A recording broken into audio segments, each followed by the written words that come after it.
Great. Thank you. So I'd like to call the Town of Rochester Town Board June business meeting to order. If you could all stand for the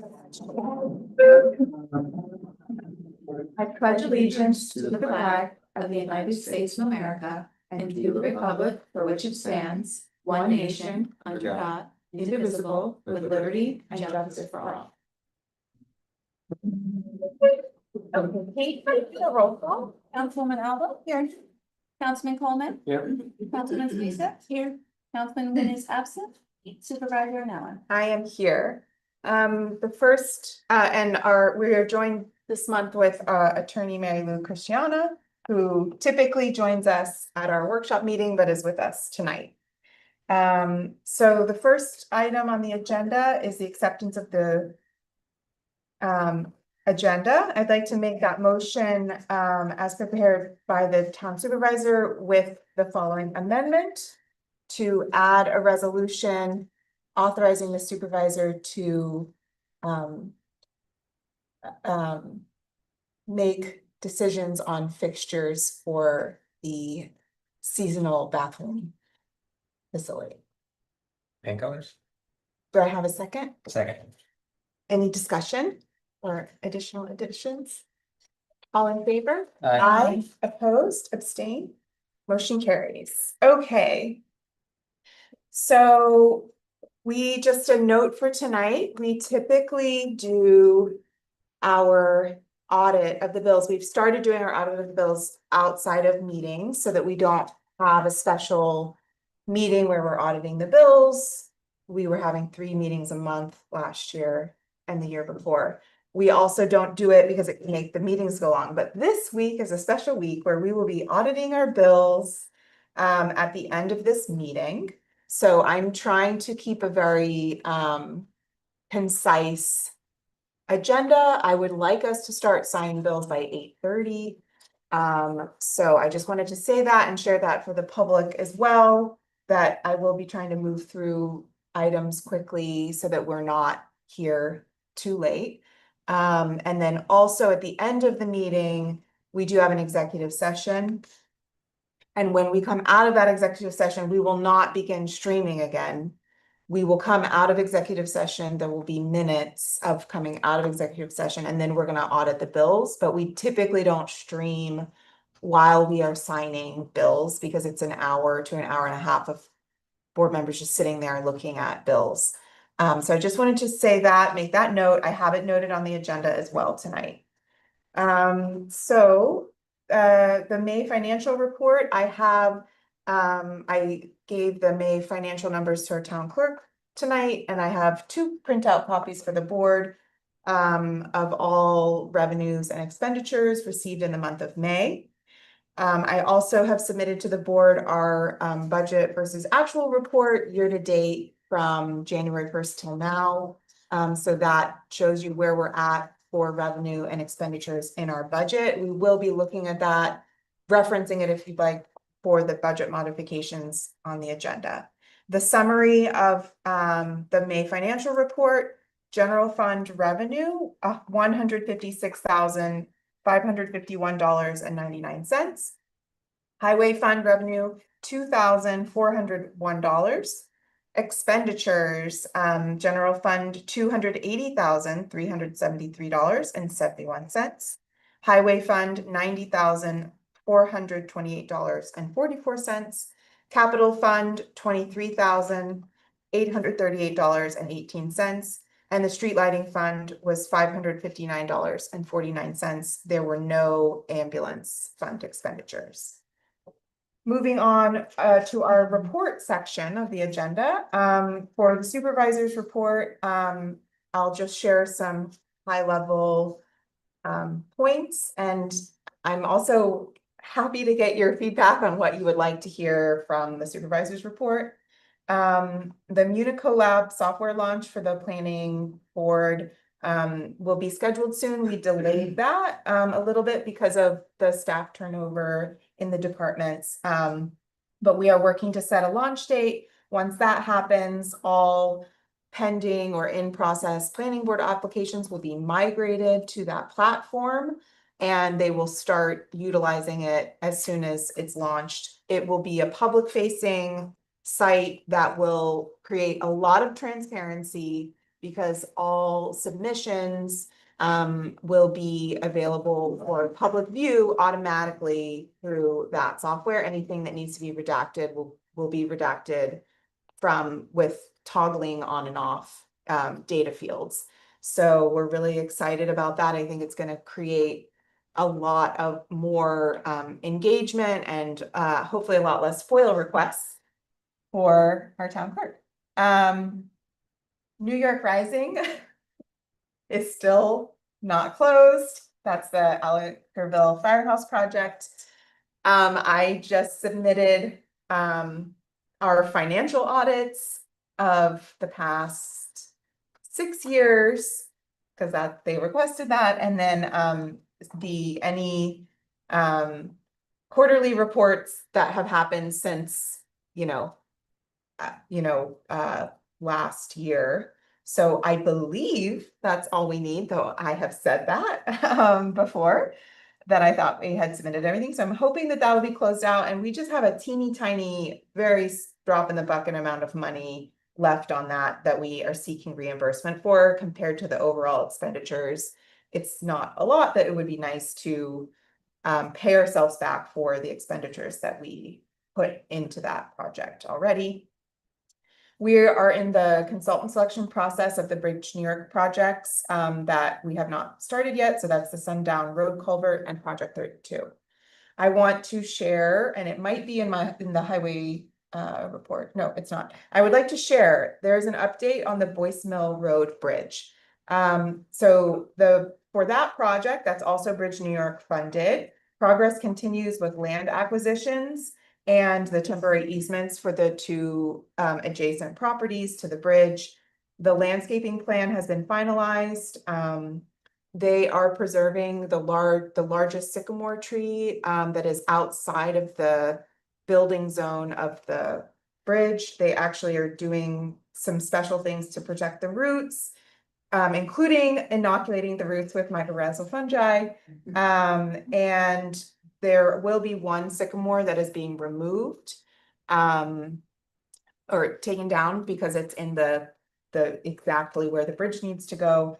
But they are planting they're planting multiple trees in that area to replace that. And then they'll be seeding native mixes in the whole section. So that's the nice update. The bridge has actually recently been downgraded to red flag status. So we were very strongly advised by the New York State DOT to close the bridge entirely. So that means that no pedestrian traffic can go across that bridge. So it's closed. There's signage.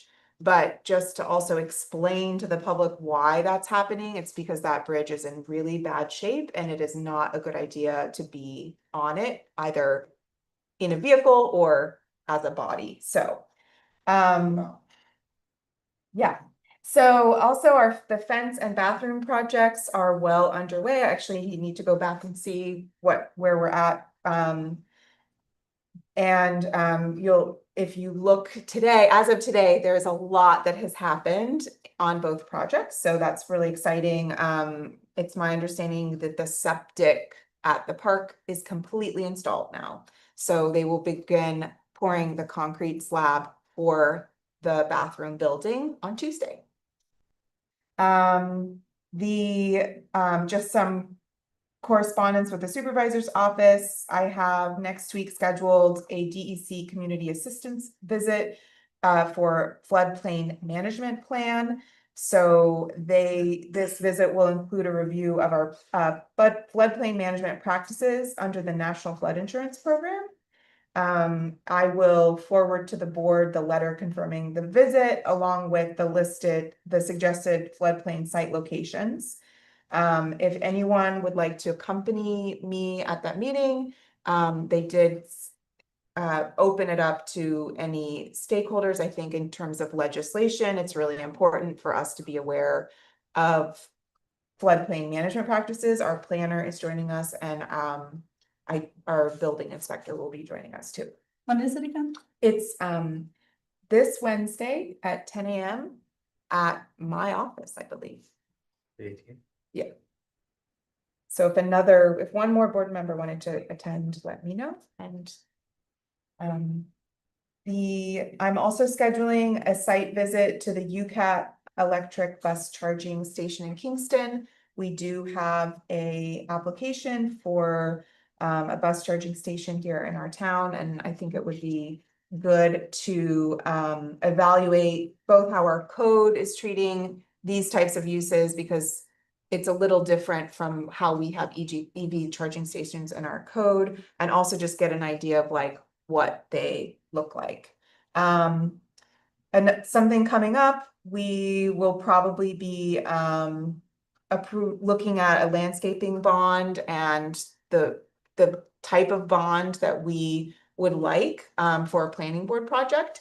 I thought that might have been on the agenda tonight, but if that might be coming up in the next few weeks. So if you have time, you can familiarize yourself with the bond section of our code, which is I think 14056. Additionally, I received correspondence this week that Dr. Eve Walter, the public health director for the Ulster County Department of Health, would like to visit us at a board meeting. She would like to present information regarding general services provided by the county as a whole, as well as services to our municipality. I think it would be a good opportunity to have FaceTime with the Department of Health. So I wanted to see if you guys if I could try to schedule that for the end of the month, or just any meeting that she can make. Wanted to make sure that you guys were okay with that, but they said it would take like 20 minutes. Yes. Okay. And we'll probably be adjourning not on camera. So tonight I wanted to give a tribute to a community member that we lost. On May 28th, Sis Ortlieb passed away. And many of you may know this, but she has given a lot to our town, and she was an amazing community member, and has her so I wanted to just take a moment to recognize, a beloved town resident who has recently passed, who has deeded over the spring that's located on her property in perpetuity as a water supply for the public. And that is a gift that will continue to nourish the town, like as long as that spring is running. So yes, with that, town clerk tax collector report. You've been busy, Kate. For town clerk, for the month of May, $53,029 were collected. For tax collection, I will be settling out with the county tomorrow. And the total amount collected was $8,237,342, with a turnover of $963,000 in unpaid, which is increasingly higher than it has been in the past. I've had an incredible amount of foiling going on the last few days. Records management is moving very smoothly. Brandon has now put in his 4th week. And he has been able to digitize well over 100 plans at this point. And everything seems to be moving very smoothly with him and the staff that's helping him get those documents. So I'm very excited to see us move further and further into the digital world. So all positive things going on that end. That's all I have to do. I have a highway report. Oh no, that we still have. So the June 2025 Highway Department monthly report, Old Kings Highway was paved to completion. You'll see in the vouchers, they fiber matted a mile on Upper Cherrytown Road, so that we have a bill for that in in the vouchers this week. They'll be doing more paving and fiber matting in July and August. Mowers are a little behind, I'm sure because of the rain, but there are 2 of them out running every day now. I did notice yesterday morning, voicemail had been mowed and it looked really beautiful. Looking forward to getting the Queens Highway project going completed. And the CHIPS budget was approved by state. So that means we're actually getting a little bit more than we did last year, which is nice because we thought maybe it was going to be less. And then as you know, the Queens Highway bid request for bid is open. It actually has been getting interest. So I think we will have multiple bids, it looks like, potentially. The 30th. The 30th. Okay, so I have a few department reports that were provided to me by department. I don't think I ever read the May assessors, but I have the May and June. So in May, the tentative assessment roll was completed. Grievance day happened. And the tentative assessed value in the town increased by 2.5% due to new construction, splits, additions, and renovations.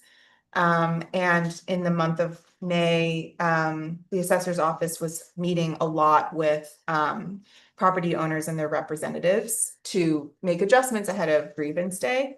Then for the June report, the grievance day was held. They're finalizing any Board of Assessment review changes, finalizing special franchise values, telecommunications ceiling values, state-owned land values, and balancing the annual assessor's report to prepare for the July 1 final assessment roll.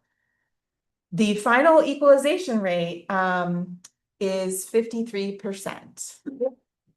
This means that assessments are at 53% of market value of the property. So just kind of double your assessed value and shave a little bit off. And that's what. Do you know what Marbletown's at? I don't know what Marbletown is at. So property inspections, the assessor will be doing property inspections as needed.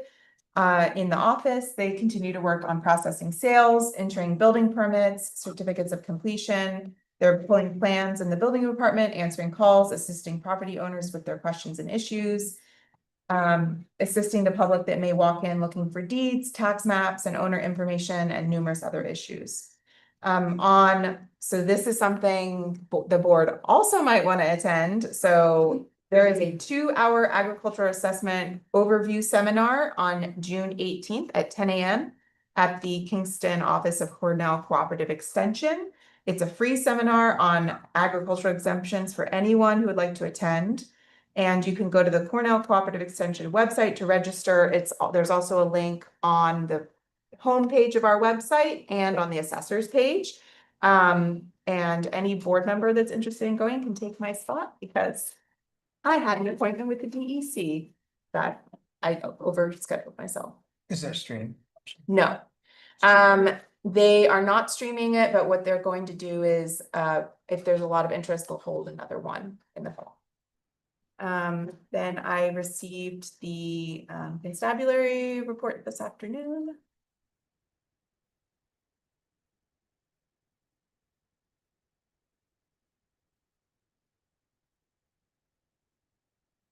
The constabulary answered 18 direct calls for service, which included 13 neighbor-to-neighbor calls, 3 resident traffic complaints, 2 environmental complaints, and 9 court proceedings remain open. In May, the town park and municipal lots are seeing reduced numbers of vehicles after hours, likely due to consistent patrol presence through those locations. As the seasonal population swells, this may change as more people utilize the facilities. As temperatures rise, tempers can flare, as was evident in the mix of neighbor to neighbor complaints on the hottest days this month. The number of these complaints has remained steady. Short-term rental properties continue to generate many complaints, especially on holidays, Fridays and weekends, including trespasses, garbage dumping, driveway blockages, and noise. This month, we continue to have multiple noise complaints regarding event spaces and short-term rentals throughout the town. Neighbor to neighbor complaints have again increased this month, and all have been diffused without further action necessary. Traffic issues on town roads continue to rise in frequency as the season progresses. So now I will turn it over to the board and for the committee liaison reports. Alexis. Okay, so ECC, Environmental Conservation. The Pollinator Pathways Subcommittee would like us to check in with us with a couple of questions.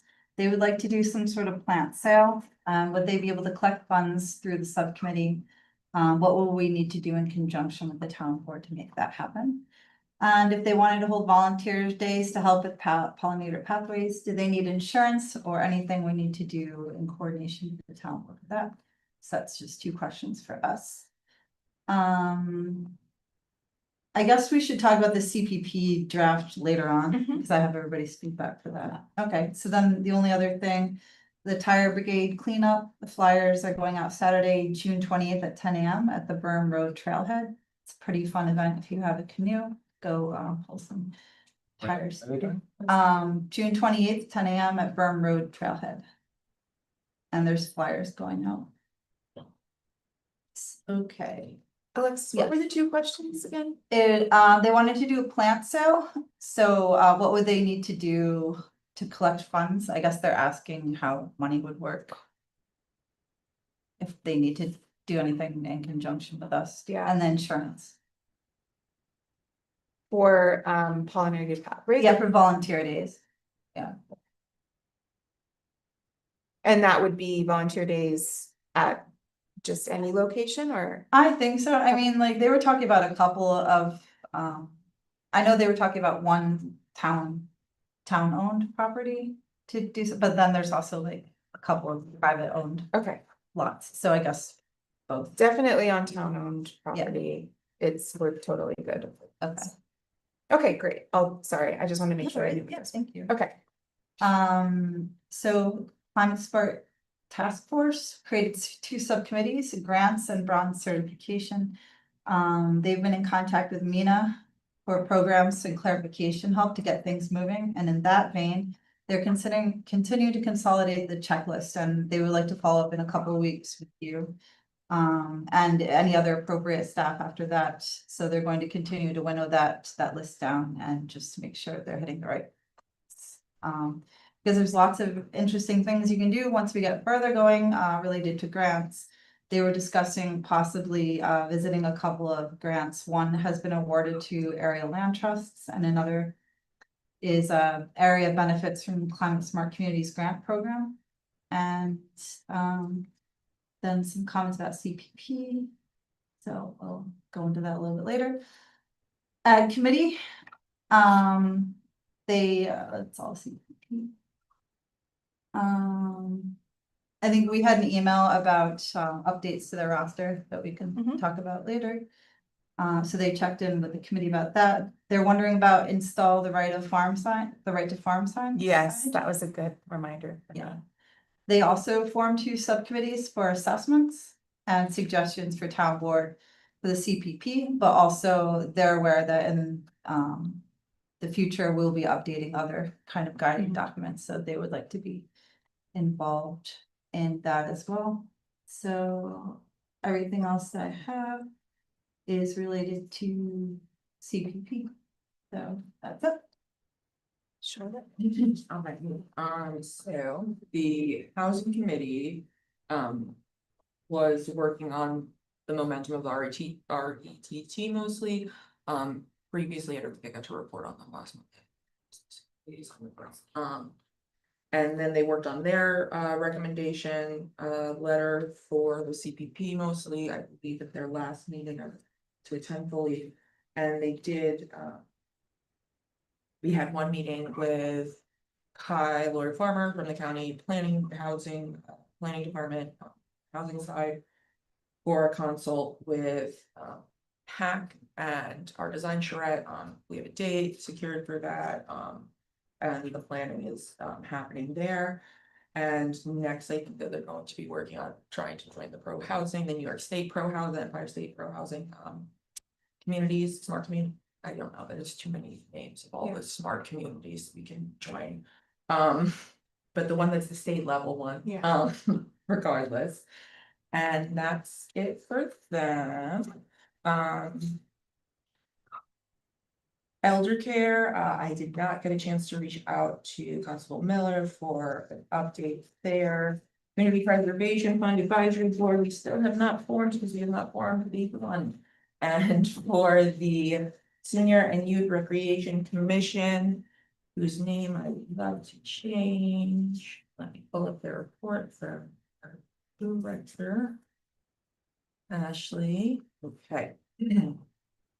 So the last day of after-school program for the 2024-2025 school year will be tomorrow, June 13th. The Recreation Department will be throwing a fiesta-themed party for participants. We want to give a huge thank you to our after-school staff this year. Thank you, Lisa Babcock, Jennifer Connor, Sheila Brown, Lacey Freer, Samantha Ridiak, and Madison Paddock. We appreciate all of their hard work and dedication to the program. Our first Walk for Wellness adventure was a great success. We want to say thank you to the Mohawk Preserve for working with us and allowing our group to walk at the Spring Farm Trailhead for free on Monday, June 2nd. Our second Walk for Wellness date will be Monday, June 23rd. This walk will take place at the Ashokan Reservoir. Join us if you can. We will meet at 9:30 a.m. at the Ashokan parking lot. On Saturday, June 28th, the Town of Rochester Recreation Department and the Senior Youth Recreation Commission will be hosting a local garden tour. There will be 9 local gardens featured, space is limited, and there is a minimal cost to attend. Call the rec department to sign up. The rec department is working with AARP to offer a safe drive course on Monday, August 18th at the Harold Lippman Community Center. Please call 845-626-2115 at extension 1 for more information or to register for this course. And the summer program will begin on Monday, July 7th. We are very excited for the season with some fun new field trips that we have planned. We are also looking forward to meeting some new children that we have enrolled in the program. It's going to be an adventurous summer. Thank you. And that's what we got. Yes. Oh, and they had requested more time to make their comments They did. on CPP, but one of their members did reach out and was the one who found the error with our parks naming in the document for the proper one for it. So thank you to them for that catch. Good eye. And Charlotte, Kai reached out to ask if he could shepherd me through the pro housing. Oh, yes, yeah. And so I said, absolutely, and he's already started. So Yes. he's gonna make sure we. Perfect. Yes, yeah, I know, but I think that in general, not just applicate, but like the checking off and doing all of those items, I think that that's what they'll be focusing Yes, on. In exactly. general, working with that and Yeah. the more of those. There's pro housing. There's a few checklists. things that I have to send in from the town and then, yeah, so we'll be doing that very soon. Well, let me know if you need help with any of it. Councilman Coleman? Right. I don't have any updates on ZBA. Town of Rochester Exchange. I did speak with Peter. I don't want to mess up his last name, Mobajan, I think it is.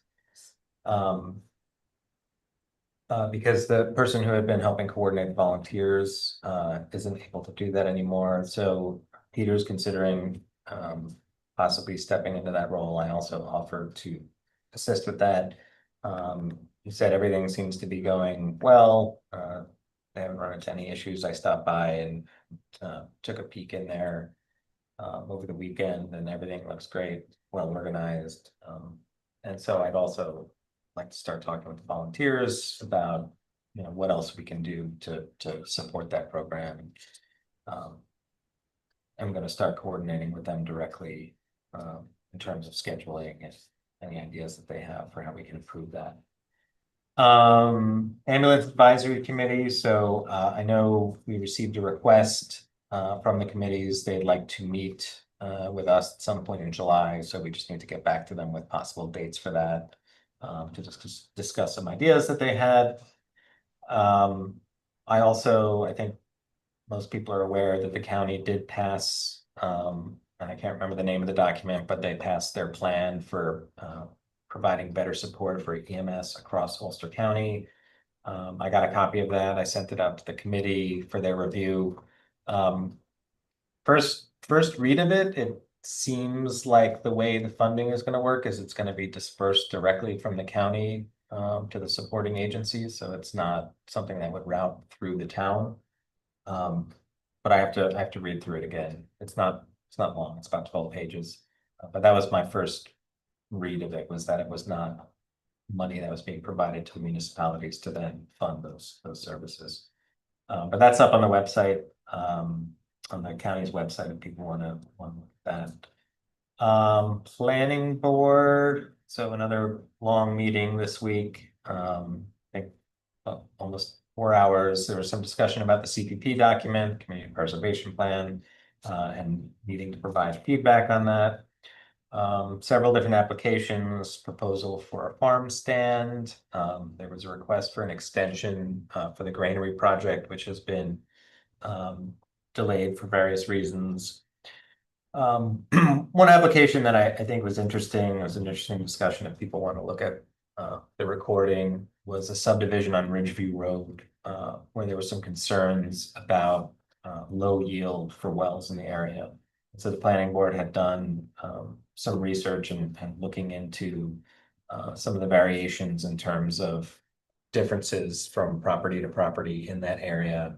How deep the wells go, how much water flow, there is in particular areas. I think the conversation was interesting, because it's clearly a problem, that we have in certain areas of town, and it's something that I think we should be mindful of as we're looking at some of these documents of planning and zoning. And I know Supervisor Nowen, made the point that, some of the discussion related to the CPP might benefit from, looking at protecting water resources, local water resources. And so I think it's something we need to consider, as we look at that as potentially a tool, to help address some of those concerns about low water yield areas. There were a few public hearings. I think there were 4 public hearings that, were initially scheduled to have happened at the meeting. Those had to be postponed because of an issue with the noticing, so they're gonna be rescheduling those, so. I think that's something that people should look out for if they had interest in those applications. And I think that is everything. Sure. So HPC also submitted their CPP comments.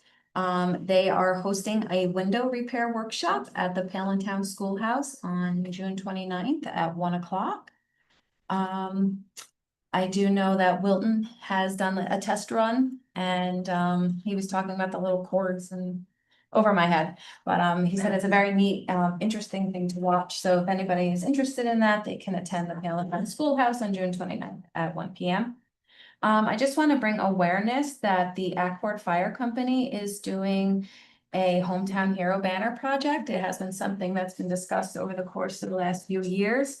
And applications are available in my office or at the firehouse, but they will be on display down Main Street, Granite Road and Scenic Road, as long as there's enough interest to do that.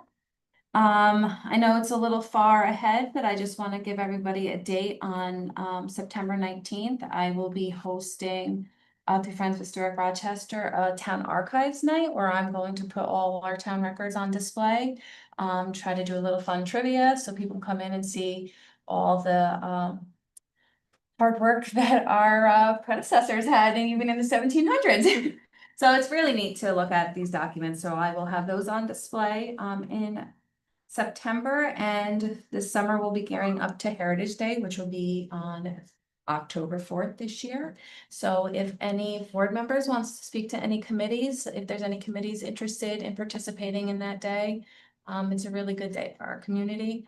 And we could talk a little bit more, have how committees want to be involved. I really would love to see the ad committee involved in it this year. Maybe they can bring some awareness to, I don't know if anybody on the ad committee has some display of some historical, like older equipment. Yeah, I just think it would be a good thing since we focus big time on our agricultural area. And that is it on the Where's the archive thing gonna be? The display? September 19th here. Great, thank you, Kate. So now we're, I'm gonna open the public comment portion of the meeting. This is a chance for the public to address the board. We try to have a similar boundaries around the public comment as we do in public hearings. So we ask that participants address the board directly and not speak to each other, other members of the public during this time. We typically will wait until all comments have been given to respond to anything in board member time. So at this time, I'd like to open the public comment portion of the meeting. Is there anyone here who'd like to address the board? Yes. Be honest with you, how I was gonna start, I just changed my whole beginning. Because I was concerned by Michael Coleman's report on the planning board. That he conveniently left out one of the public hearings and reported on the public hearing, so. That's very disconcerting to me, so. I know in the past that if you represented planning zoning, you needed to attend the meeting, so how did they get their information? And was it information, where did you get your information from, and why, I'm questioning as to why you left that hot potato out. So so obviously, my first comment, I have to change. My other comment was, given what transpired at that the planning board meeting on Monday, where 4 public hearings needed to be canceled. Due to improper notification on time. People who took the time from their day to make sure they came and were told when they arrived. That it would not be happening, even though the chair said they could speak. But to make it official, they would need to come back next month when it would be rescheduled. But they all left. I was in attendance for the last public hearing that was allowed at the time on the Meadow Lakes project on Meadow Road. In the other, and it was 9:30. If those other 4 had not been canceled, that planning board would have been there probably till midnight. So my point is not this. My point is. The planning and zoning offices, and I'll stand corrected, Erin, no, there has never been 2 separate planning and zoning. The planning and zoning offices have 1 secretary to do all the work required. As this government has grown a lot, to do justice and a good job for it to continue this way is self-defeating. All the work you're doing to move forward is being thwarted and hindered and even sent back due to the fact that the planning board itself and its secretary is overworked, overbooked. Something needs to change. You need to separate those 2 offices. Planning and zoning have to be separated. And the secretaries need to be for both. They have to have somebody for both. I highly urge the board to consider this so we don't lose another valuable employee from that office. And how are you gonna find to attract people to come to the planning board when you've got meetings going to midnight? And not really being paid much, because I know Steve did it for years and got practically double. So I'm really asking you to consider, and I don't know what it's gonna take, but I just see like.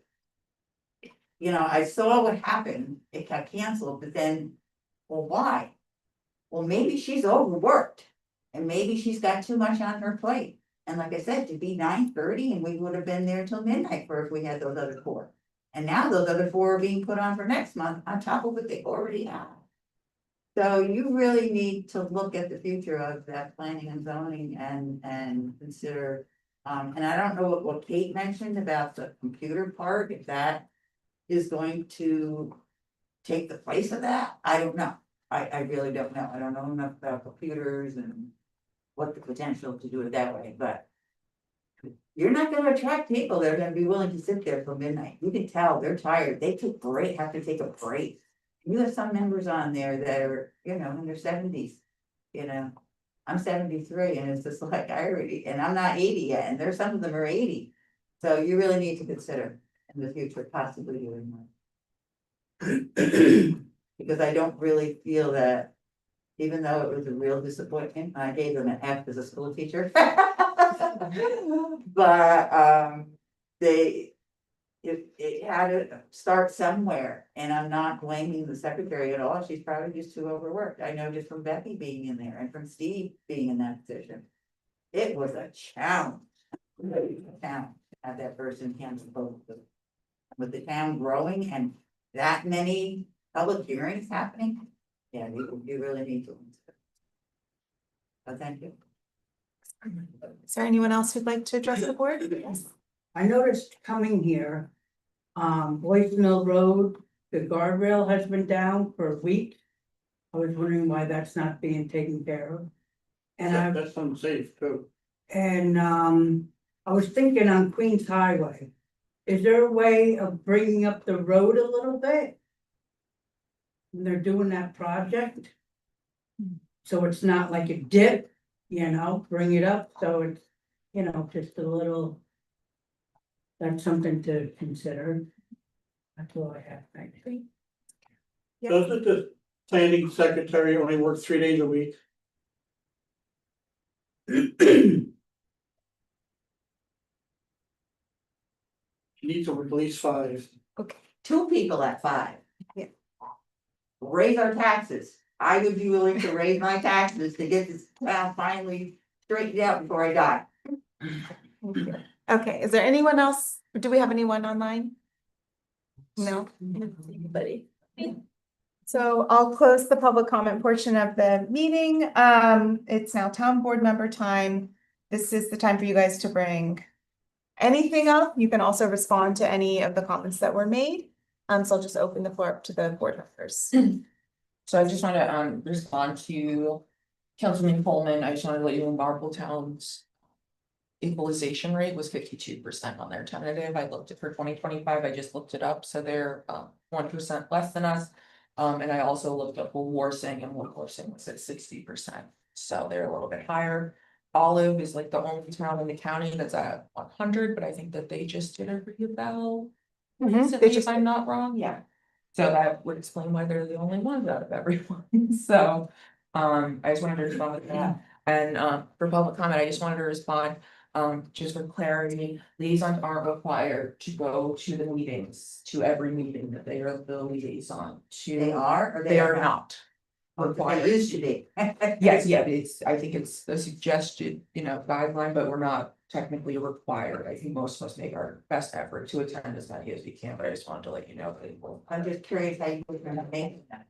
If you're not at the meeting, then where do you go?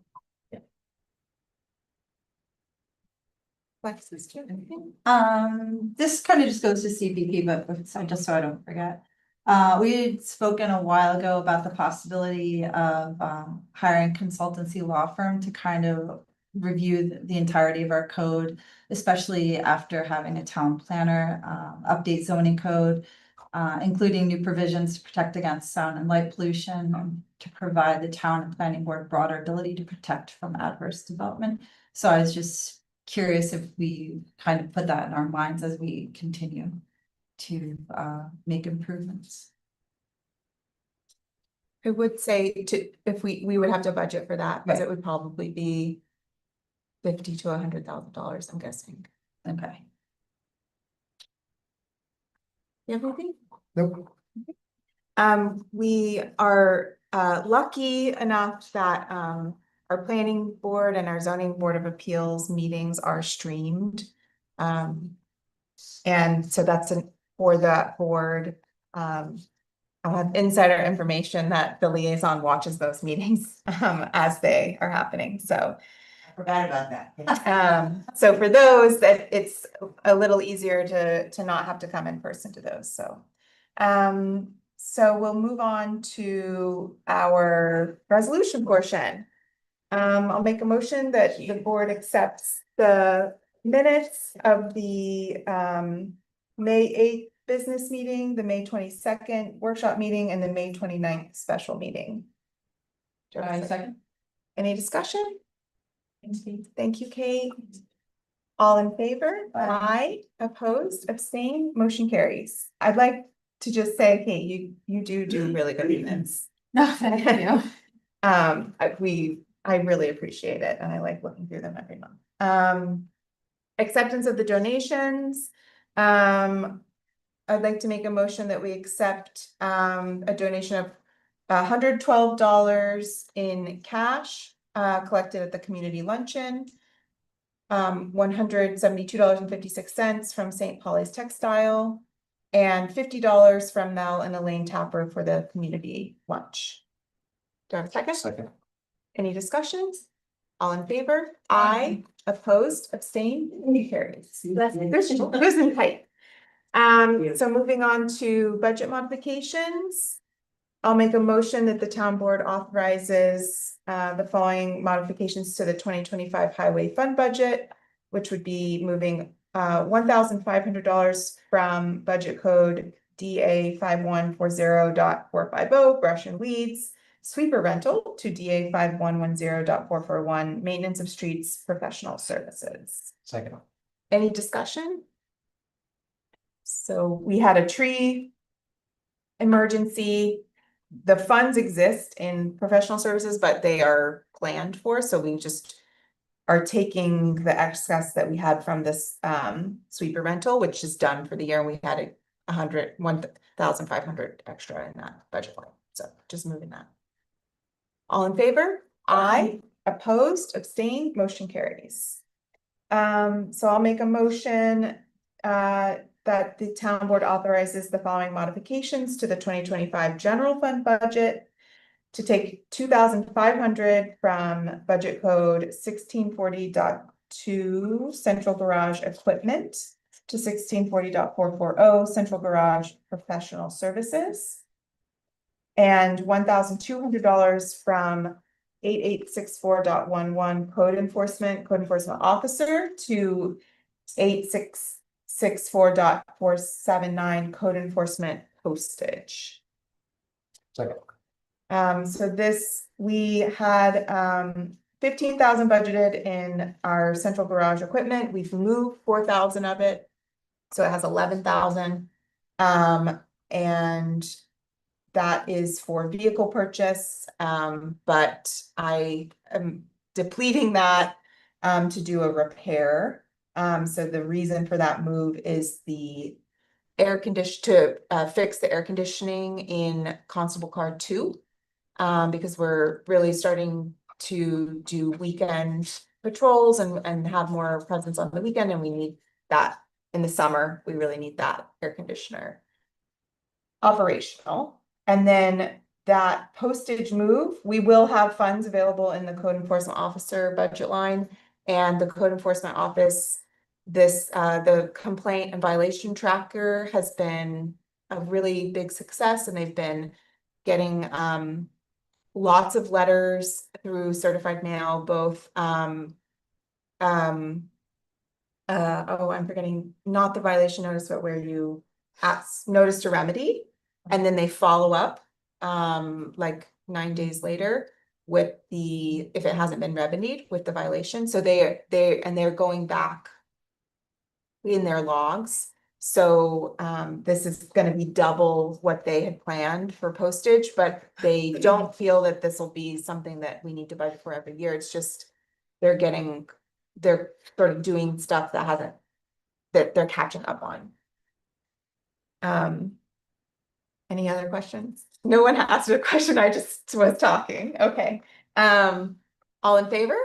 Aye. Opposed? Abstained? Motion carries. I'll just make all the motions tonight, you guys. So I'll go ahead and make a motion that the Town of Rochester Town Board appoints Michael Bannock as code enforcement officer for the Town of Rochester, effective, we'll do Monday, which would be, Monday, June 16th, 2025. At the rate of pay of $32 an hour, and at, not to exceed 30 hours per week. But a schedule of 20 hours per week. Second. Any discussion? All in favor? Aye. Aye. Opposed, abstained, motion carries.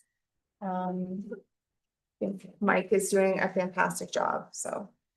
Department is doing.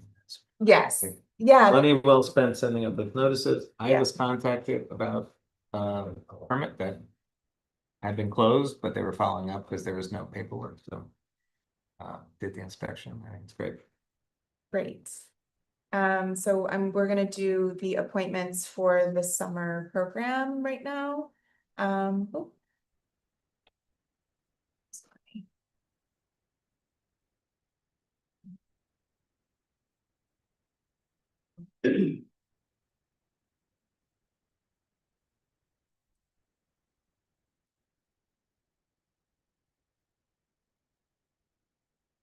Okay. So I can start, but I actually I could go off of this. I had my list up in my email and I can start.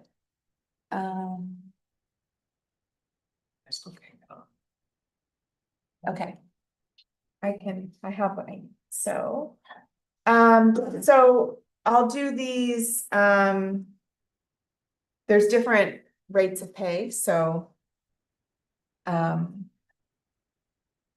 We will, the Town of Rochester Town Board appoints the following individuals as summer program rec aides for the 2025 summer season.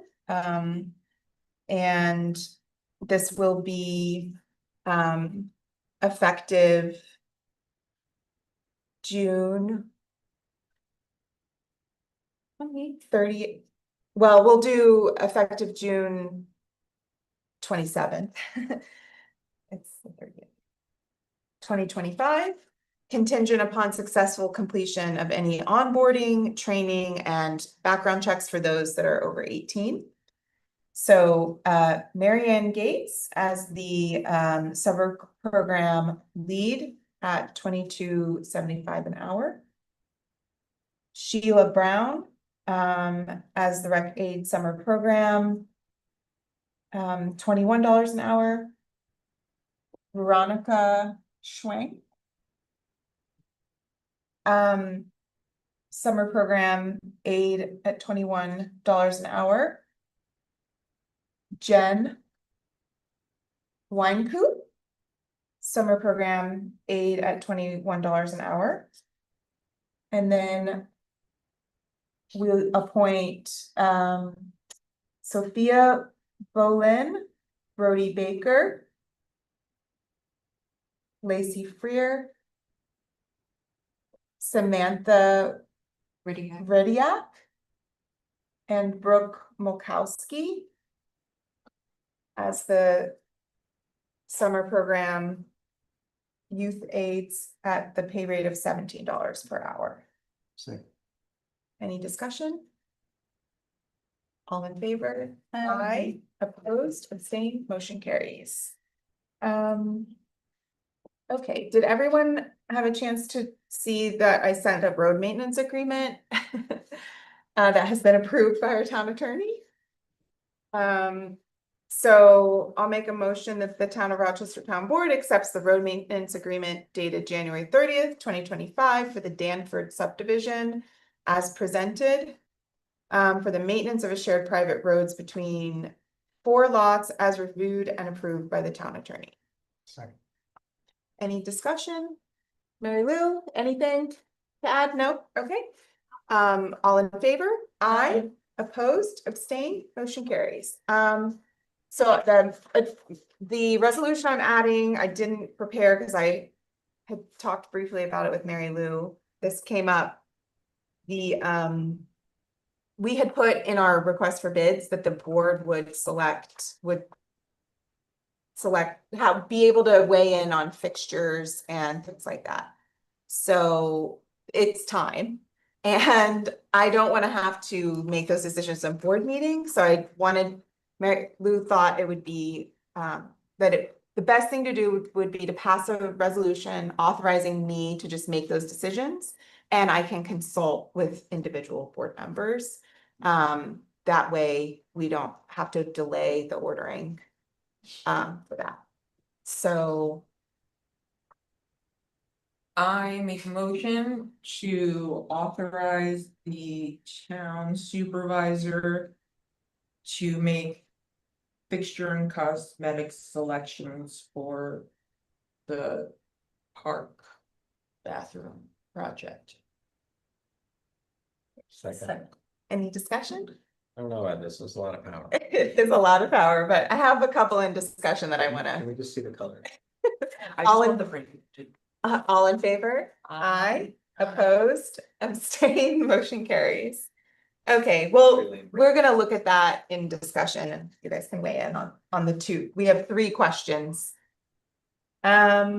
So this is now time for our second public comment portion of the meeting. Does anyone here want to speak again? I just had a question, I don't know if you can answer me though, so that's why it's not a comment. I was just wondering on this new code enforcement officer, Michael Bannock, I think you said his name was. Who is he? Where is he from? Like, how do we find out that information of how old is he? Where's he located? You know, it's like, I guess code enforcement officers don't have to be from our town. So, I was wondering, how do we get information on who this is? So does the board allow me to? Yes. So I don't want to talk specifics about age or, that sort of thing, because that wouldn't be appropriate as an employer. But Michael Bannock is our building inspector. He's been on staff.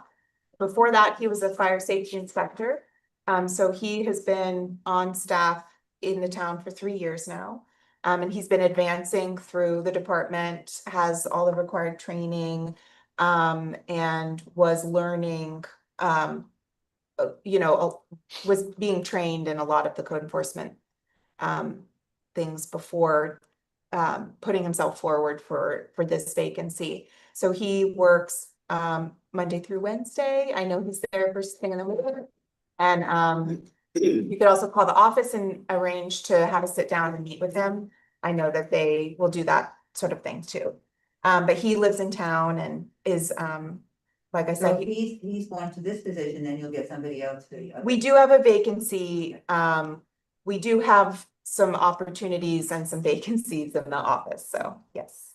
But I'm glad to hear that it was somebody who's been like through the road. finding Yes. The ropes. It's Yes. not somebody just walking in. blind. Yeah. Thank you. I have, Okay, how can he do a good job at only 20 or 30 hours a week though?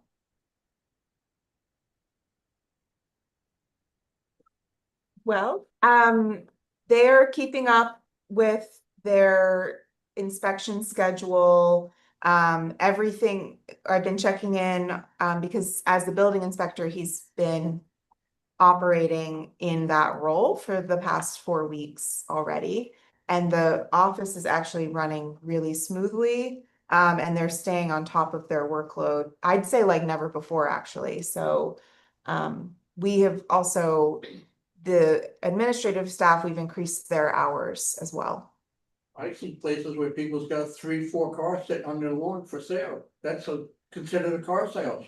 Mhm. I don't see nothing being done there. Other ones with more than 2 cars with no license plates on, junk cars in the yard. Nothing's been done there. And that's been way since when Jerry was here.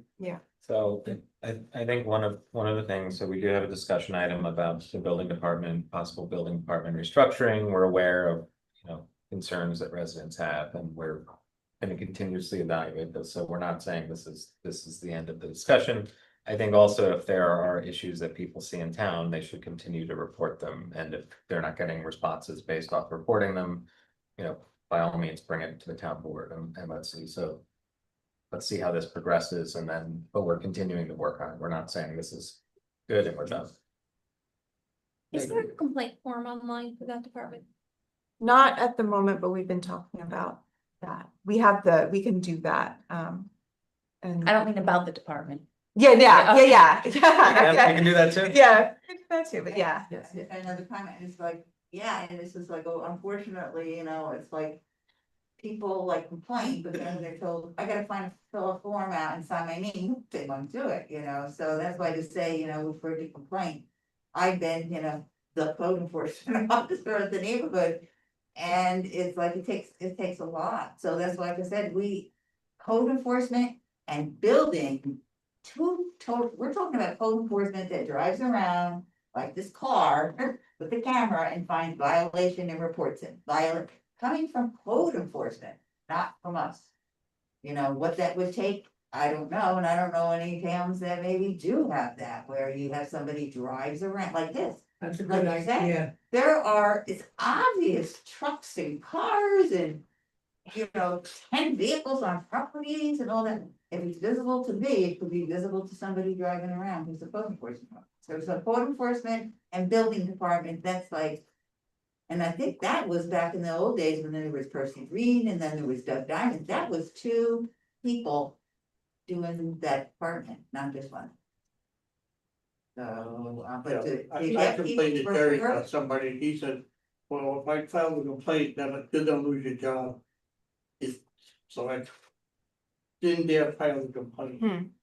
Well, Well, for me to be able to respond to this, candor, it's a new department. Essentially a new department that's getting an overhaul.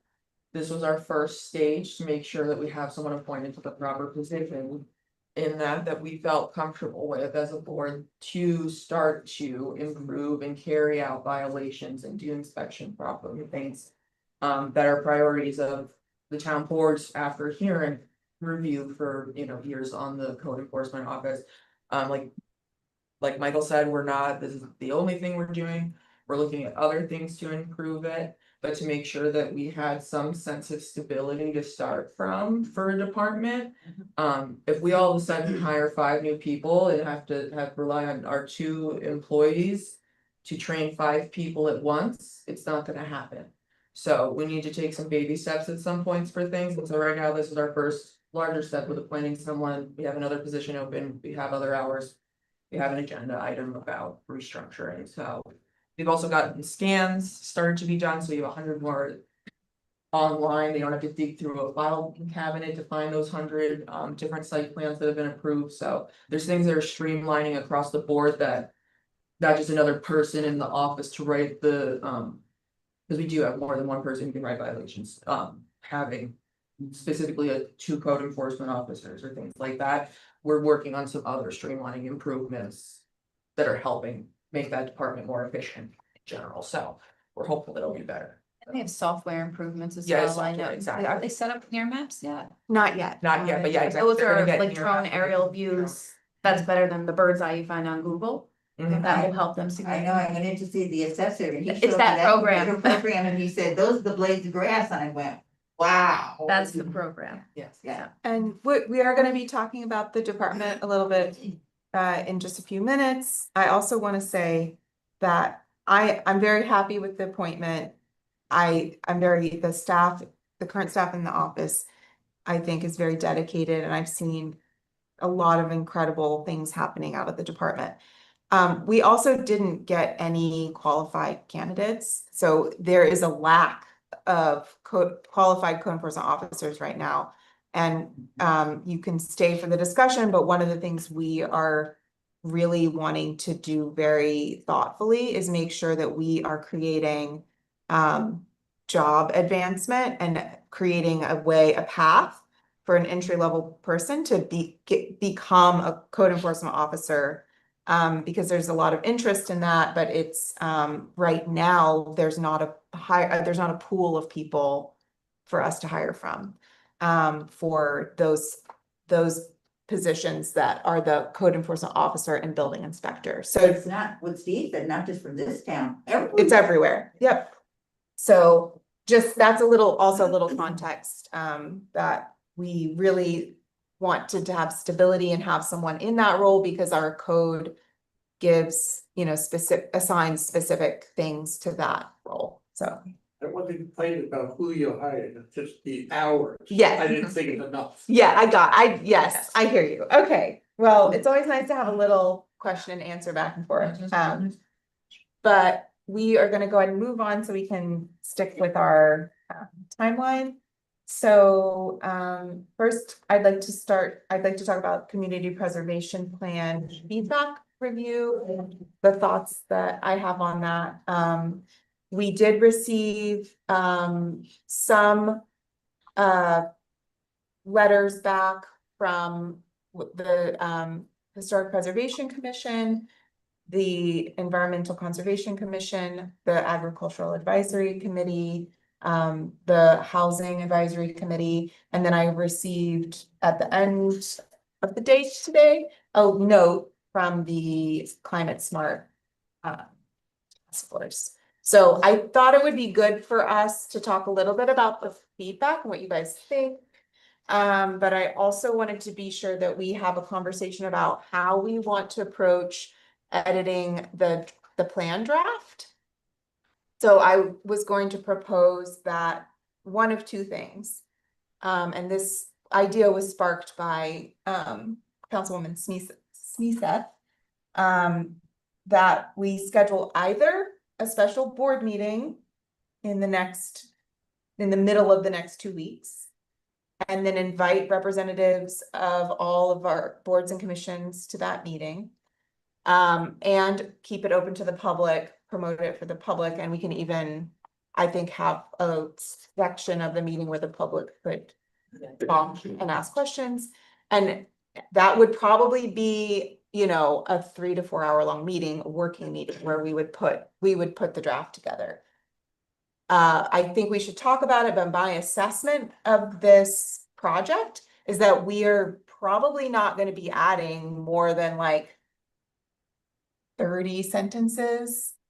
I think there's going to be Some corrections. yeah, corrections, some editing, and then we want to kind of frame some things. So we're not rewriting this document. But I do think we want to do it in a way that we put this out in 2024. We had 3 information sessions. We received a lot of input from the public. I would still like to continue to receive input from the public, but I think we kind of have to schedule the public hearing so that it opens in July. So, my suggestion was that, or if we don't want to schedule a special town board meeting, we do a meeting that is not a town board meeting, but that includes like 2 town board members, and we would invite representatives from our boards and commissions, make sure we don't have a quorum. It could be open to the public, but just it wouldn't be an official meeting. So that was my other idea, that we could do it like that. Then that draft would need to be, if we want to schedule the public hearing on the 26th, we need to make sure that the board received that on like the 24th, so that the town board had a chance to review those changes before scheduling the public hearing on the 26th. And then we would be able to receive, if we had more input, we just have to be mindful of the deadlines, but we'd be able to, we would be receiving input at the public hearings too. So do you guys want to, we can talk about the concepts that we've received and then look at those options you guys want to do, or we could schedule something now and then talk about the input that we've received so far.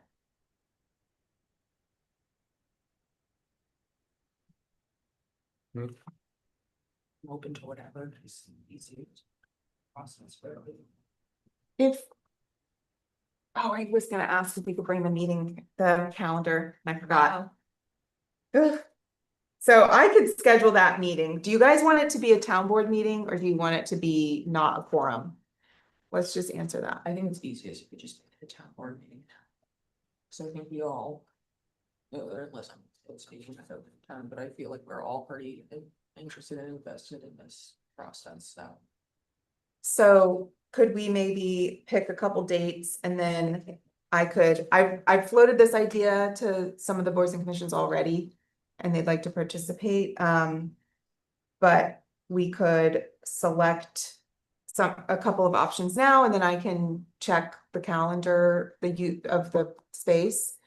And then just schedule the meeting, as the supervisor. Well, first off, I think it's important that we do it as a board. Okay. I think the board should do 5% if it's gonna go for the voters. So I like that idea. Well, this is not gonna go in front of voters. The plan is not going. Well, we're gonna be asking them to vote on the tax. Mhm. Yeah. Which is based on the plan. So I think it would be good for us to align, and we have two members that weren't part of the original discussion. I think they should have a chance to weigh in on that. You're never speaking after. So when are you guys available? Yeah, I would like to consider doing it on a weekend. Good, if you want to come and Easier for committee members do too. that as well, yeah. So are you guys, who's available on the 21st, 22nd? I'm gone that weekend.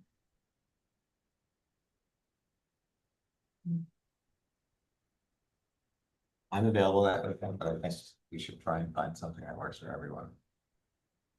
Well, that's kind of our only weekend unless we schedule another special meeting to schedule the public. Is it just that weekend or not? I'm also not around for Juneteenth. So basically the 19th, the 21st, and the 22nd. I will be around Friday. It's not ideal, but I could make it work. So Could we do the 28th, Aaron, and then just, no, the 9th isn't long enough, right? Is what you're saying, that's why we need a special meeting for schedule. Yeah, we have to schedule the meeting for the 10th, basically. We have to schedule the public hearing for the 10th. But can we schedule that now? No, then you we just have to have the plan plan. document in front of us. Oh, when we schedule, I thought it was when we vote, like so many days before we vote. Because it's a local law, you have to have it. It's a local law, so we need to have the plan document that we're scheduling the public hearing on in front of us in order to schedule it. It needs to be done by when, I'm sorry, I'm like, what? We really need to have the public hearing on the 10th. That gives us the opportunity to leave it open. July 10th. Yeah. But when are we saying, what's the date we need to meet for its board? To meet that timeline? Nothing, but we need to notice, we need to notice the public hearing, so. I mean, I don't like noticing a public hearing.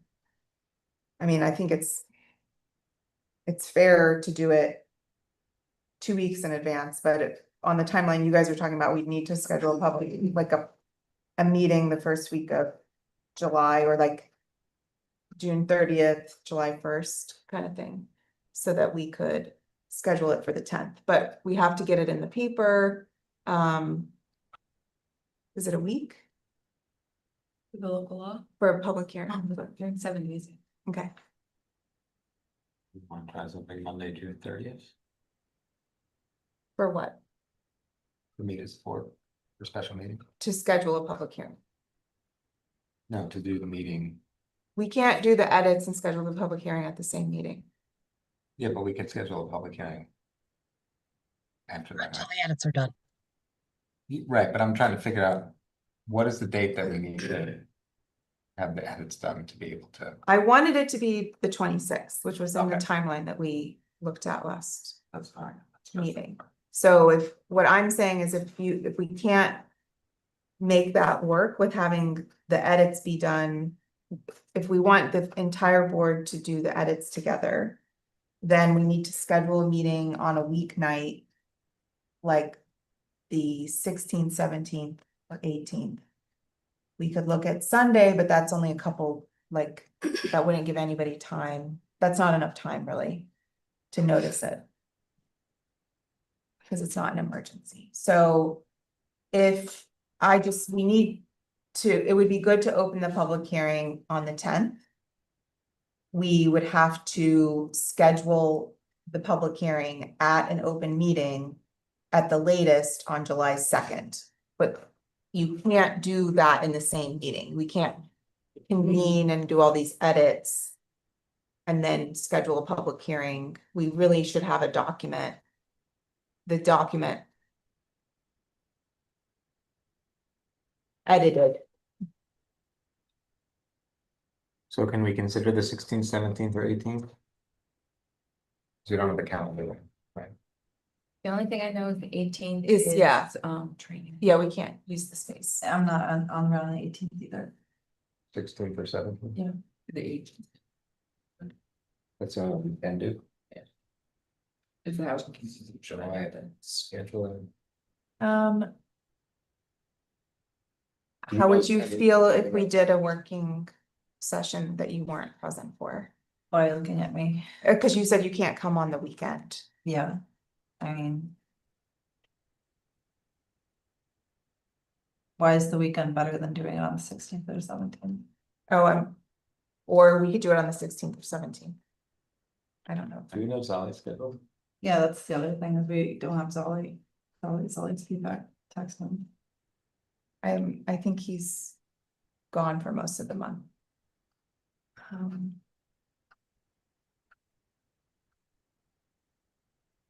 I can look, right now, I think those 2 nights are open for me. But I have to. The calendar on my phone is not the only calendar in Bluesman.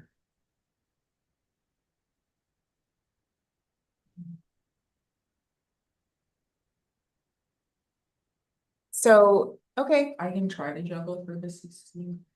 I just have to do something. So what I can schedule it for them, so. Try 16. well, we have to see which space is available.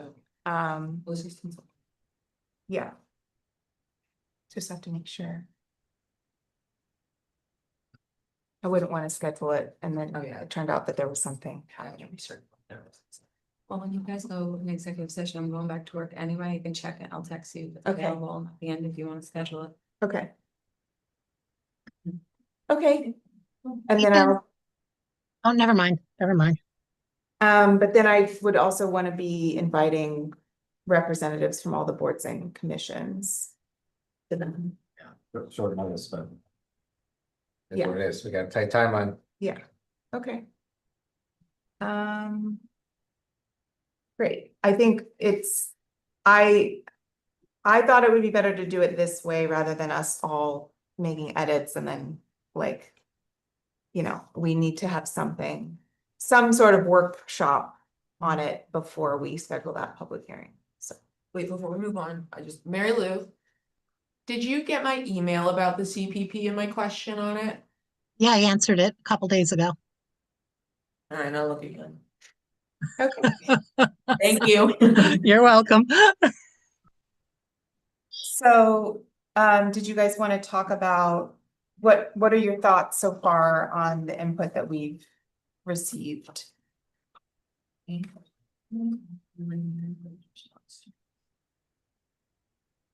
seems like overall everyone is supportive. I think that's good.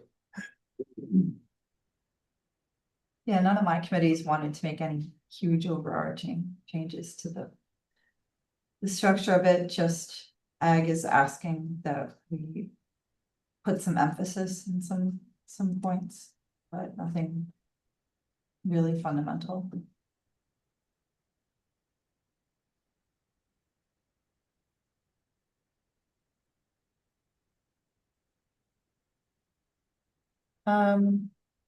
Yeah, there was a little bit of feedback from Climate Smart. Yeah, do we want to go into the specific comments? Well, we can move on. You guys seem really quiet about it. We don't have to discuss it at all, but I think ahead of the 16th. Everybody needs to have read the plan document and all of the feedback because. We can't, we all really need to be familiar with the points. And I think. I just thought it might be good for us to just kind of synthesize a little bit what we're seeing, which is that we need to find a way of working housing priorities in a way that like can recognize that we are going to be doing a similar thing for housing. And perhaps there's something in the scoring that we could consider there, but I think the Housing Advisory Committee also offered to offer very specific, they could offer specific edits, they said, in the plan document. So I think that's one thing that is gonna, you know, change, it will change the plan itself. And but I think it's really important that we do that. We heard this from the farming community and from the Agricultural Advisory Committee that agriculture doesn't seem to be as prevalent as we identify with it in the town, in the document. So finding a way of working that into the either the priorities or the way it's framed.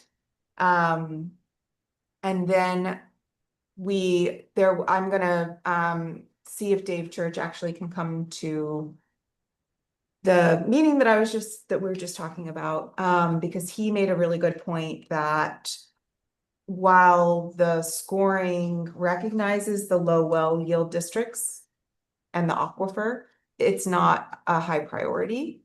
And he kind of made a comment in the meeting that, you know, a lot of towns put that at the very top. And so that was something that I thought I hadn't really thought about before, but it is the areas that have low yielding wells. We hear from the public a lot about development, and that is one area where buying development rights on parcels in the low well yield districts would be a real benefit to our community. So I think that also made me recall a lot of the feedback that we got last year. And I don't know how to do this, but the way that the committee and the consultant did the scoring rubric was they didn't actually create a plan. So like the black and white version of this is that there's a plan that says, this is what we're going to do in the next 5 years. And then you can edit, then you can revise the plan to change your priorities in 5 years. Instead, what our plan does is it sets a scoring rubric and says that the committee and the board will make those decisions based on whatever their priorities are at the time and whatever parcels come up at the time.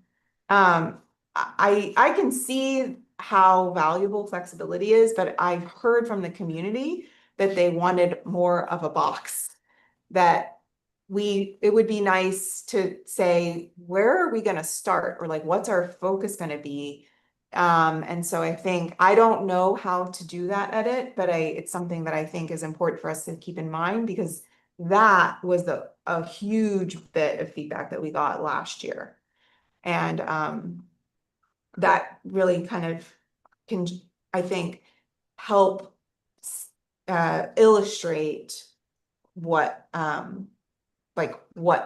we're thinking of when we're thinking of this tool. That actually makes me think of comments from 2 committees where if this is a document that we want the public to respond to, then kind of digging into what do we mean? Do we have a visual representation of what it means to preserve community character? How can we create some material that communicates that without 1,000 words? I think that'll be a good tool to incorporate. I agree, and I loved the input that the Agriculture Advisory Committee gave of changing some of the images. That like, there are all these pastoral farms, it's like obviously like a hayfield, and we should be putting pictures of working farms in, because that's what preservation of agriculture is, and not creating a scenic view shed. And I thought that was really, I agree, and I think we should find a way of changing that too. Yeah, I agree. Both of those edits. The thing that I emailed Mary Lou wondering is, last year where I think that one of the biggest concerns that I heard voiced and that I had a lot of people contacting me about was, that there's the housing crisis, not a conservation crisis in the town. We have a lot of conservation compared to most towns in the county, so trying to like. Because we already have so much of our town preserved, I don't knock the need for a CPP and to have tools like this in our box to use as the legislative branch. But I wanted to make sure that lands purchased from the CPP for the need of conservation don't take precedent over the need for housing or agriculture in town. When we're Charlotte, a good thing to remember is that before any land is purchased, there's a public hearing and it has to be approved by the town board. So you're the final decision on maybe that's better for housing, so maybe let's not purchase it for conservation. Yes, but I think this board kind of, and I know Alexis, you weren't on the board when we had done all the public hearings for this, but I think based on the feedback, we all, one of the pauses was we wanted to make sure we address these comments for ag and for housing and the other concerns that were raised that we didn't have time to at the time. So I had written Mary Lucy, because there was just like a blanketized like statement we could make in it to add about saying that it's not to take precedent over a land that's better suited for housing, like potential for housing development or interest of that. But Mary Lou said, and I forward this to everyone, that when we are ready to approve the resolution, that the resolution can contain that language, because we can't tie the hands of any future boards, but just that in our intent with putting this forward, I would appreciate us doing that, just to make sure that, because the housing RETT, we know will not be on the ballot. Regardless, this one we still have a chance for, so. I mean, it doesn't have to be an either or thing. From what I understand, you can still actively farm like land that's in certain kinds of conservation easements, and anything we can do mixed use on these lots, so. I have an idea that maybe we could kick around, which I need to take a deep dive into the scoring. But I wonder if instead of with the priorities scoring, if something, there are certain parcels that are particularly good for housing developments. I wonder if they could have like a super low score. Yeah, Like there might be a way of, like a point deduction or something. yeah, a way of recognizing that in the scoring as like antithetical to conservation in a way. So I think maybe we should consider something like that. Yeah, and Alexis, you're not wrong, they're not exclusive, they don't have to be exclusive, but in this specific form of taxation, they are exclusive. You cannot use any of this money and then the lot you buy with it, turn it into housing. Without multiple steps afterwards. But that's the idea behind doing two different taxes. Yes, but that's what I'm saying, since we're not having both on the ballot this year, that's why I wanna make sure that we have language saying that housing is a higher priority on this board's list that. Specifically conservation, since we have so much already in town. I mean, I get it philosophically, I'm just trying to figure out how that's going to be a practical, implication. Well, because we're the ones who decide. No, I know, but what does that actually mean? Is it just saying things, or is it actually going to result in So, something? well, we have a memorialized document from the housing site inventory that has we have a whole mapping of the different tentacles of town and their probably no housing. And in the mapping that's in the CPP is pretty much identified almost every parcel in town as priorities Yeah. for conservation. So if every Right. parcel is identified that we can buy it with this fund, that means that someone could theoretically, if there's enough money in it, a town could decide to buy up almost half the town and just preserve it and not allow housing Yeah, I to don't be think developed. And you anybody's gonna can't argue. do that. We might not, but that's the other boards in the future. That's what I'm saying. Adding our intent is what I'd like to, since we can't. But the other boards can always change that. Yeah, They can yeah. change that too, exactly, but they'd have to go and put it on a ballot and go through the same process again. Yeah, I think that it's challenging, but I actually think we have an opportunity because this is, these two things are oftentimes opposed, and we can even talk to Patterns for Progress because he was talking a lot about this, that like it has to be in the planning documents, but to say that these things should not this should not be antithetical to housing. And I think we do want to, I think we want that. Michael, did you have anything you wanted to share about any of the high level points or considerations that you want to have going into me edits? Well, I'm curious about the idea, that these properties can't be used for housing, because I think some neighboring towns are actually testing that, so, and I don't know if what they're doing is. It's, It's been done. yeah, But I'm curious to know more about that, because I know that's something they're trying to do in town in Ulster right now. I do think Charlotte's point is a valid concern though, because it does. A lot of our prime farmland also happens to be on major thoroughfares, which would also be ideal places to have more dense housing. So if you look at the 209 corridor. yep, okay. I just like this conversation. I'm sorry. Queens Highway, I think, you know, it is good to lay out our intent, and yes, future boards can change it, but we have an opportunity to be explicit about that here. Are you restricted to only edit it every 5 years, or can you edit it more frequently than Now, that? you have to edit it every you need to review and do a new plan every 5 years, but you can change it beforehand. But Okay, whenever you change it, it's a local law. okay, And the plan itself, Charlotte, is not subject to the referendum, only the taxation portion. Yeah, but this is what authorizes us to take the money from that fund. Right. And it tells us which properties we can buy with it, so that's what I'm Right. saying, I don't want those properties that were authorized to buy with this fund before there's a housing fund established. To take priority over one that is more potentially suited for a dense housing. I think development. also- That's what I'm thinking. In the scope, in the like intent where we're saying like, what are the goals? I think we could, especially given that this, say we solve the housing crisis and, you know, we want to change that, like, that's probably not gonna happen, but, then some future board could say, okay, now we don't really need to focus so much on, what I was getting excited about is like, I see, a lot of the sort of conservation for ag, because that's where I come from. And as a first generation farmer, it's impossible to purchase land. You just can't, and it's too expensive. And, you know, you only can find, like, if you're lucky, you can find a lease on actual farmland. So I've done a lot of, I've just done a lot of research and training and on the subject, and the one thing that, you know, I think low well yield district, not a great site for housing.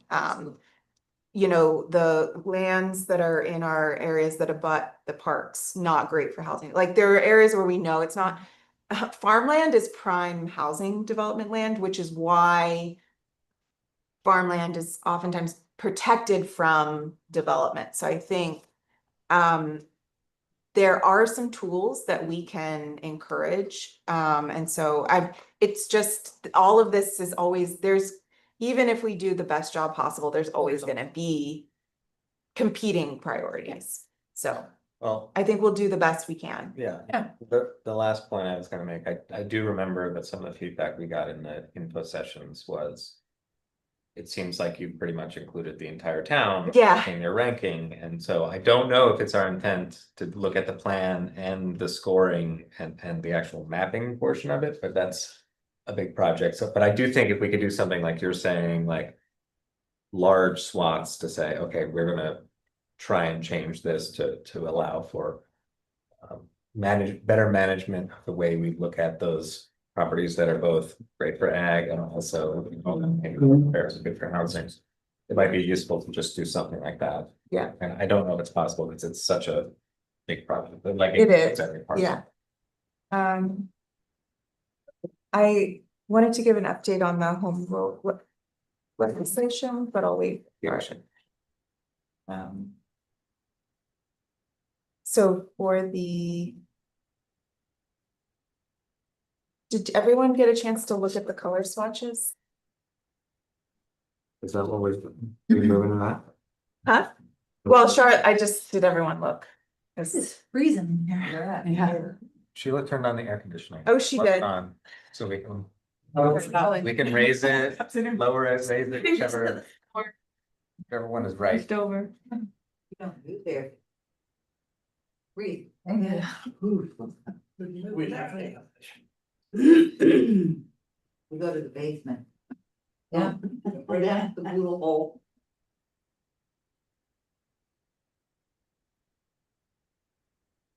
Turn it off. So we had talked pick about it being colors? brown and this is the best brown. What about like an ochre? Brown. Is this the siding? Yeah. So Good part. timber bark? Yeah. This is like this sort of reddish I like the brown. red. Yeah, chestnut brown is usually got like a red. Yeah. And first one they used to they didn't have Right. any. Full of water. Splendid looking part. Well, we talked about kind of matching the pavilion, which is brown. We could paint the pavilion green. Chestnut. That's great. I did a good job. Do you know if those are pictures all done by kids? Because if you look at those. That one, that, the bloody heart. We have no updates on Charter Spectrum, right? The one that's over there, like. Yeah. I know they. And then one over there. Okay, I think those might be the teacher. Okay, so I wanted to do an update on the home rule resolution for the community housing fund. While I was not working, and my mom was visiting, I got an email that it passed in the Senate. So we, they were like, you could overnight us stuff. It's like, oh, I didn't feel like I could put that all together by earlier this week and have a special meeting and then get it all mailed out. They would have had to receive it by today.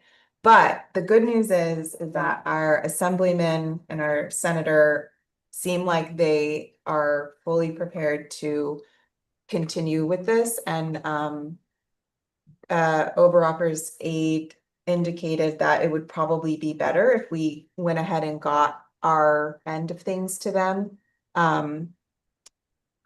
as soon as possible. So while they're on recess, but maybe while they're still in Albany. So if I could get it together for Monday, we could potentially pass a resolution on Monday. But I definitely want to do that on the 26th, and then I could overnight all of that to them so that they have everything all set for while they're still there, and then they'll pass this at the beginning of their next session.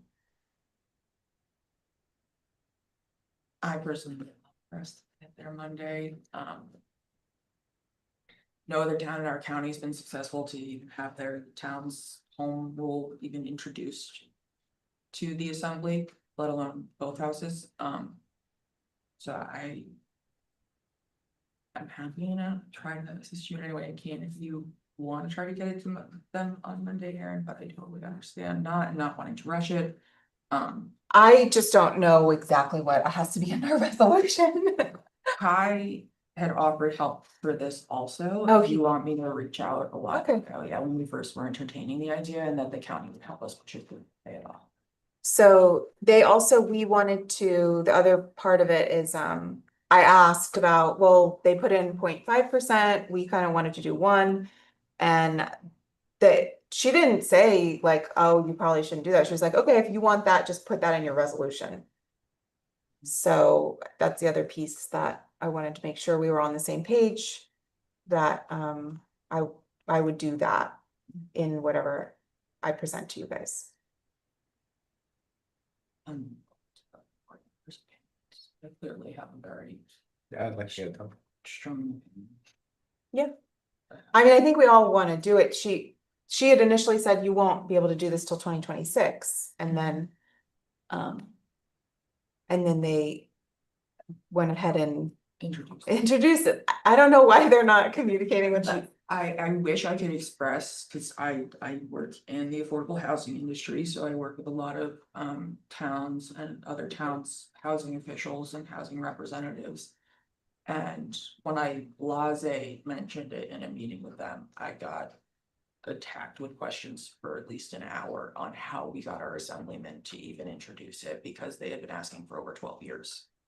Every year and Wow. every session in one of the towns. So like, Nation's Housing Committee. they're the people who created my program that I'm now employed through.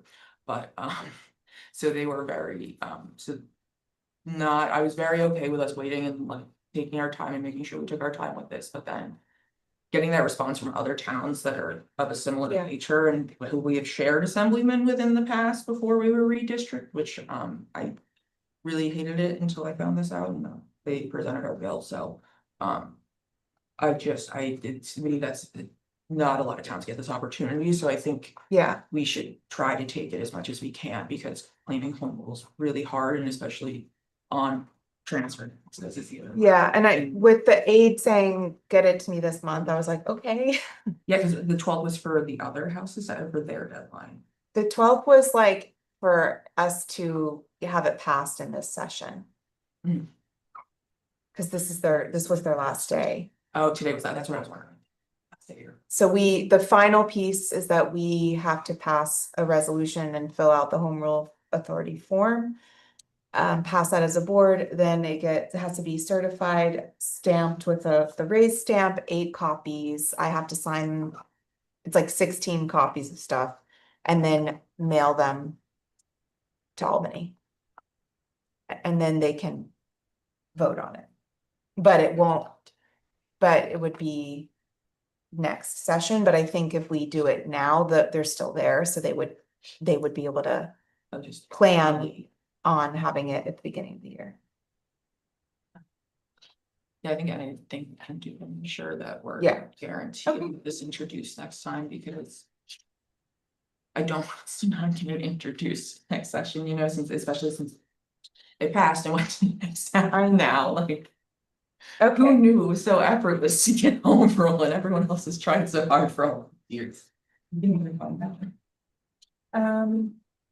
we don't really, so I was gonna bring up the vehicle use policy, we have the same policy we've had since 2019.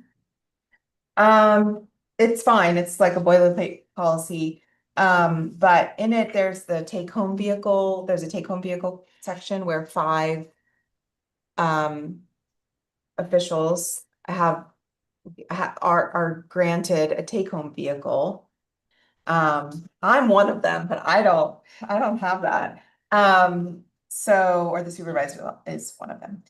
One of the things that has kind of come up is around like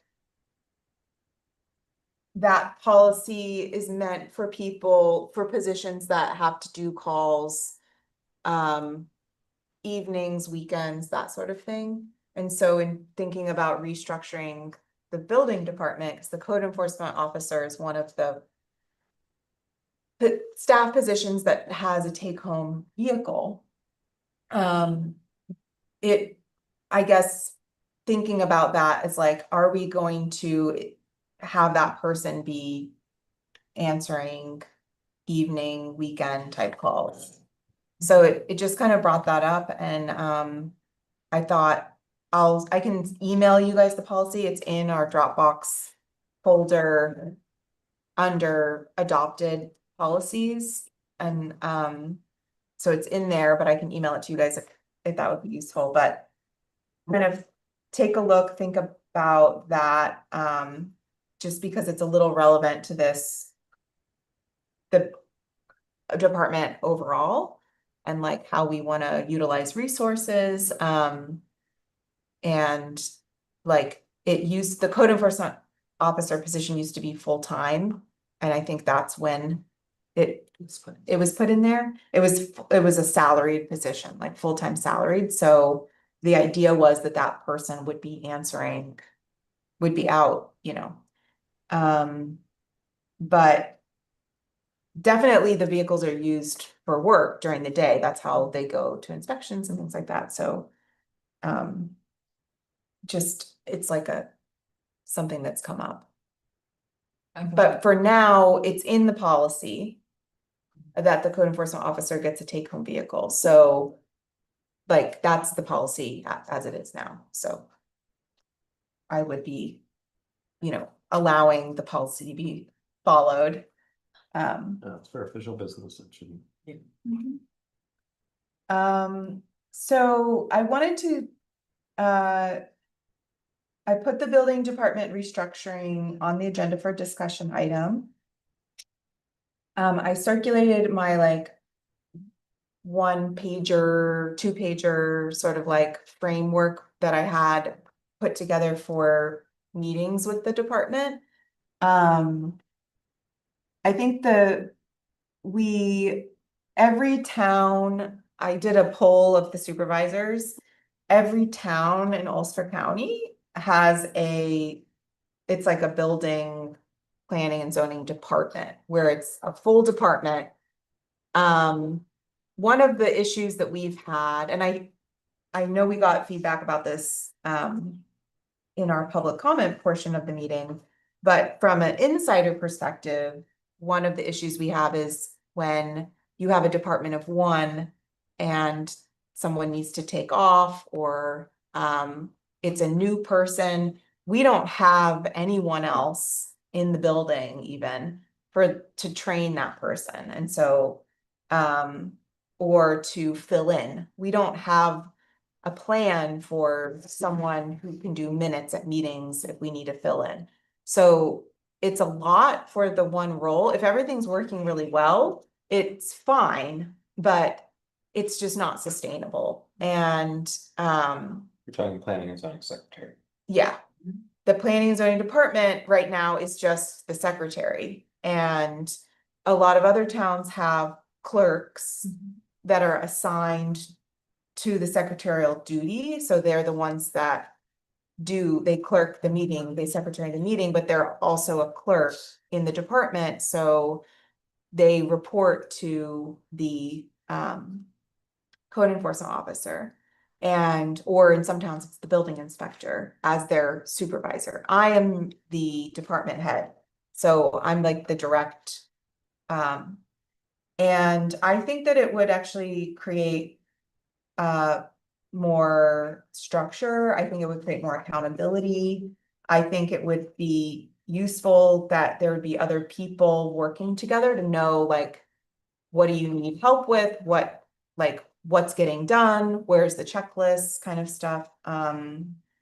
And the department itself feels that this having that area of work as part of the code enforcement building department would actually be beneficial. Because they will prep the zoning permit and the determination and do all this background research, and then they don't see it until it gets approved. So it goes then to someone else who hasn't had any of that perspective. And so there's like a little bit of a disconnect. There's a lot of work that happens that's very similar. However, in talking to our new code enforcement officer, I think this is going to happen, and what Mary Lou said, to make it happen, we just kind of need to pass a resolution. But part of the conversation we were having tonight too is it's kind of a new department, and everything's going really well right now. And I think the leadership of that department wants to make sure that everything is tight before we introduce this whole new thing. So I think this is something that I want us to relook at on the 26th. Because part of this is scheduling the launch date for the planning board application software. I want to make sure that we have staff support for applicants. And right now we have, the office is only open part-time. And it's probably going to be quite a bit in the beginning. Because there's the 20 applicants that'll be switching over. So I think we just, I just want to make sure that we have the support, that the staff is supported and that everything is supported for that. But I do want to do this and I want to do it this year. I agree. I think it makes sense. I think for checks and balances to make sure there is everything on those documents that go back and forth, having them all cross-checked, like working in the similar office in a little world, doing the same trainings also is great. And having a more intimate knowledge of the approvals, because the code enforcement office is the one that's actually carrying those out. Yeah, knowing what's approved or not in site plans for any special use permits, things like that. I think that will be really helpful to have in the same office, but I also agree. I think that both of these departments really need, they need solid foundations for us to build off of to make sure that they're strong departments and functioning how we want them to. So I think that this is the easiest way. We let them, study themselves. Yeah. I've talked a lot in this meeting, and I apologize. Any thoughts about that? Any other thoughts about it? I think it makes sense to consolidate that. I think the other thing you didn't mention, I know, it's something you're looking to do is we have somebody serving in a town planner role, having the town planner work more directly with the building Yeah. department, train people so that there's kind of continuity between building department decisions, planning board decisions, and there's common ground. I think that's a good idea. So in terms of the two different functions working collaboratively, I think that's another thing that you proposed that is going to be beneficial. Yeah, and the physical space too, it could make a lot more sense with the physical space, rearranging it as well. So we've talked about that too. Yeah. As long as they all feel like they're being included in this process and it's not tamped down. Yeah, it's if anything, I'm slowing it down. For them. So this, yeah, Yes, I love their energy and their enthusiasm for getting stuff. Yeah. But yeah, I also, Yeah. I don't want them to work harder. right. To progress it, so. But we did do a training from Unicolab, and I'm gonna be sending out the planning board trainings and requesting that staff take those just to prepare and kind of get some of the foundation, because it is different. Like the work of the planning board is most of the work of the planning and zoning office. And it is different work than the code enforcement and building department, but there's a lot of crossover.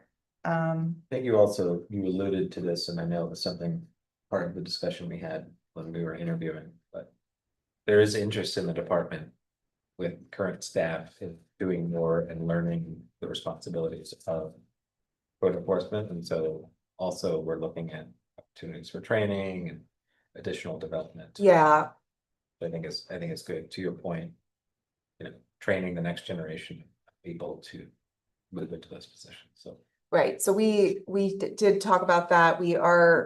Mike and I are working to develop and get sort of the okay to have more in field training for those positions and ensure that that would count towards the experience that's required, because a code enforcement officer has to have your certifications and either engineering degree or 4 years of construction and building experience. And then a building inspector has to have the same. you can have 4 years of building inspector experience to be a code enforcement officer, but there's no, it doesn't say that you can have on the job department experience in the building inspector. So I feel like no matter what you have, there has to be that field construction building experience. So we want to develop that so that actually can happen. And it'll enrich, I think, the department a lot. So I think I wouldn't want to cut staffing levels. If anything, I'd want to add more clerical so that the current staff can be out of the office more. Okay, so yeah, you're right. I did think I was gonna bring that up tonight and I forgot. Public outreach, I was just gonna, was hoping to have flyers tonight to post, but my new clerk worked on making a Google form and a flyer and a web page today for the community preservation plan. So I'll have a link to the plan, a very short little feedback survey, and like a one pager kind of thing about what it is, and just put that out there, post it. So I'll get that circulated this weekend, just to start raising awareness among the public about this thing that we're doing. That's about it. Did I forget anything? Did you, the charter spectrum renewal? Oh, yeah. We don't have any updates on that.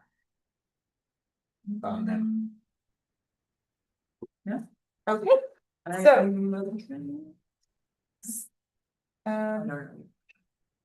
So we have an executive session first that Mary Lou's gonna stay for, and then I'll try to keep that to 10 minutes, and then we'll get into the vouchers. So I'll make a motion that the Town of Rochester Town Board goes into executive session for the purposes of discussing, and it's gonna be, I'm adding, so matters leading to the appointment of particular persons, matters leading to the discipline or removal of particular persons, and matters regarding ongoing I have to name what the litigation is, Mary Lou? Litigation of the voicemail stop signs. Second. Any discussion? All in favor? Aye. Aye. Opposed, abstained, motion carries. I'll let them know. Oh, okay. Sorry.